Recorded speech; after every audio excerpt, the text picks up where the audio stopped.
Welcome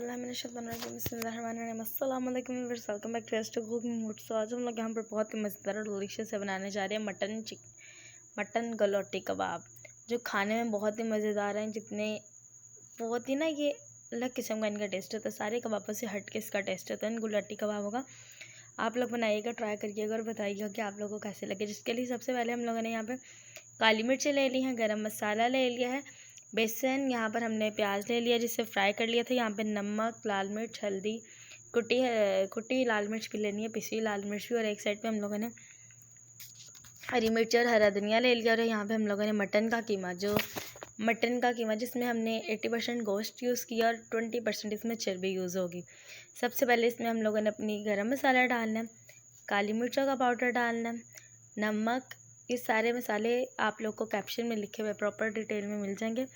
आधा चम्मच नमक था, आधा चम्मच लाल मिर्ची, आधा चम्मच हल्दी, सारे मसाले आधा आधा चम्मच डालेंगे। 2 मीडियम साइज़ के प्याज जिन्हें गोल्डन ब्राउन कर लिया था, और इसके साथ ही आधा कप बेसन डाल देना। इसे अच्छी तरीके से मिक्स कर लेना है। घी डालना आपने इसमें, पहले घी जो डालेंगे वो 1 अंडा डालेंगे, और बीच में इसके हमने डाल देना बाइंडिंग के लिए मेल्टेड घी।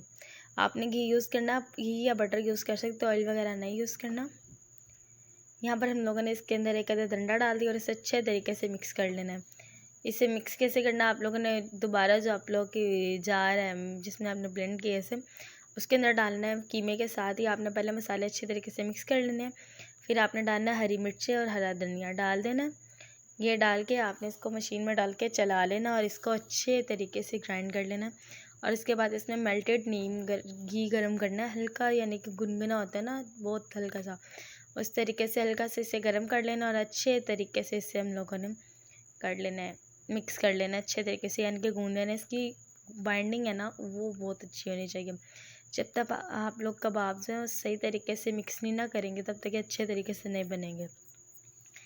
कैप्शन में तमाम इंग्रेडिएंट्स डिटेल्स आपको लिखे हुए मिल जाएंगे। और अगर आप चैनल पर नए हैं, अभी तक आप लोगों ने चैनल को सब्सक्राइब नहीं किया तो जाएं सब्सक्राइब करें, अपने दोस्त अहबाब में भी शेयर करें ताकि उन्हें भी आने वाली नई वीडियोस मिलती रहे। और ये बकरा ईद स्पेशल वीडियो है, आप बकरा ईद पे ये बनाएंगे और बहुत मज़ेदार बनते हैं। ये खाली आप मटन से नहीं बना सकते, you have also made it from beef, और चिकन से भी आप बना सकते हैं ईज़िली, लेकिन ये खाने में बहुत मज़ेदार होते हैं। इसमें आपने घी डालना है और अंडा भी डालना है ताकि इनकी बाइंडिंग बहुत अच्छे तरीके से इनकी बाइंडिंग हो जाए। और यहाँ पे हम लोग के जो कबाब है इनको हम लोगों ने शेप दे देना है। इनकी शेप एक बर्गर पैटी की तरह होगी, लेकिन उससे थोड़ी सी पतली और थोड़ी सी बड़ी होगी। इसको हमने बाइंड करना बर्गर पैटी की तरह और बनाया जाए। आप इसे फ्रीज़ भी कर सकते हैं। इस पॉइंट पे जब आप इन्हें बना लेंगे आप इसे फ्रीज़ भी कर लेंगे। अगर आपने फ्रीज़ करना है आप फ्रीज़ करके भी रख सकते हैं, इन्हें ऐसे भी उसी टाइम कुक भी कर सकते हैं, एमरजेंसी बना भी सकते हैं, जैसे मर्ज़ी, आप लोग की मर्ज़ी। यहाँ पे हम लोगों ने हमारे जितने कबाब हैं सारे कबाब इस तरीके से ये बना लेने हैं। ये साइज़ होना चाहिए आपके कबाबों का, और इसको बना के आप यहाँ पे फ्रीज़ कर सकते हैं, अलग अलग बॉक्सेस में रख के या किसी भी चीज़ में डाल के आप लोग इसे फ्रीज़ कर लें। यहाँ पर हम लोगों ने घी ले लेना, पैन के अंदर घी डालना है, उससे पहले गर्म करना है थोड़ा सा, फिर हम लोग के जो गलौटी कबाब हैं वो हमने बीच में ऐड कर देने हैं। ये घी में ट्रेडिशनली भी ये जो बनते हैं घी में बनते हैं, ऑयल में नहीं बनते, क्योंकि इनका टेस्ट ही सारा घी से बनता है। और इसको आपने उसके ऊपर चाट मसाला डालना है, और इसके साथ रायता बनाया और सैलेड रखे और चपाती।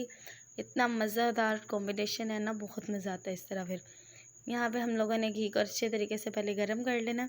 फिर जैसे ही हमारा घी गरम हो जाएगा हम लोगों ने कबाब को 5 मिनट एक साइड से पकाना, 5 मिनट एक साइड से। लेकिन आप लोगों ने जो फ्लेम है वो लो टू मीडियम रखनी है, यानी कि हल्की फ्लेम रखनी है, फ्लेम तेज़ नहीं करनी, जिसकी वजह से अंदर तक कुक होंगे और बाहर से जलेंगे नहीं। हल्की फ्लेम पे इसलिए इन्हें बनाएंगे ताकि अंदर तक अच्छे तरीके से कुक हो जाए और बाहर से ना जलें, जिसकी वजह से ये मज़ेदार होंगे और सॉफ्ट बनेंगे। यहाँ पे आपने इसे टर्न कर देना। आफ्टर 5 मिनट्स आपने इसे टर्न कर देना, जैसे इस हल्का हल्का कलर आ जाएगा इसी तरीके से आपने सारे कबाब फ्राई कर लेने हैं। और नहायत मज़ेदार और लजीज बनते हैं ये कबाब। आप भी खाएं, अपने घर वालों के भी बनाए, एक बार बनाएंगे और बार बार सारे बनाने की फरमाइश करेंगे। ये कबाब इसी तरह के बनते हैं,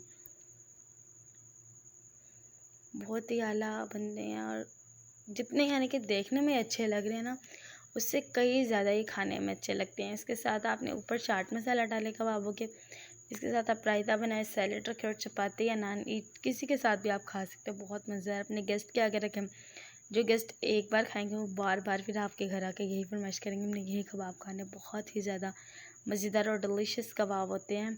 बनाइएगा ज़रूर, अपना फीडबैक देगा कि कैसी लगी आप लोगों का वीडियो। तब तक मुझे अपनी दुआ में याद रखिएगा, अपना और अपने घर वालों का ख्याल रखिएगा।